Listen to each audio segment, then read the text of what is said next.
మన సిస్టర్స్ చాలామంది అడుగుతున్నారండి, ప్రిన్సెస్ కట్కి ఎందుకు మీరు అంత తక్కువ అమౌంట్ తీసుకుంటున్నారని. నేను వేసే ప్రతి మెథడ్ కూడా చాలా ఈజీగా ఉంటుందండి, విసుగు అనేది రాదు. పైపింగ్ ఎంత ఈజీగా ఉందో ప్రిన్సెస్ కూడా అంతే ఈజీగా ఉంటుంది అనమాట. నేను నేర్చుకునేటప్పుడు ఎలాగ తెలుసుకున్నానంటే, ఫస్ట్ కటింగ్ చేసేటప్పుడు మనం మొత్తం కూడా ప్రిన్సెస్ కట్ కట్ చేసుకుని ఒరిజినల్ క్లాత్కి జాయిన్ చేసుకుని మళ్ళీ జాయిన్ చేసుకోవాలి పీసెస్ అనేవి. సో అది చాలా తలనొప్పిగా ఉండేది, ఉల్టా సీదా పడిపోయేది అనమాట. దాన్ని వెతుక్కుని కుట్టుకునేసరికి టైం వేస్ట్ అయ్యేది, అది చాలా ఎక్కువ వర్క్ అనిపించేది.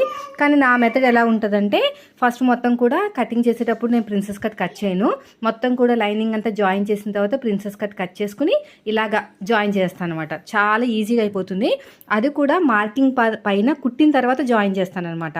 ఇలా డబుల్ స్టిచ్ వేస్తామనుకోండి అసలు విసుగు అనేది రాదు, జస్ట్ కట్ చేసి మరి జాయిన్ చేయడం అంతే, ఇంకెక్కువ పని ఉండదు.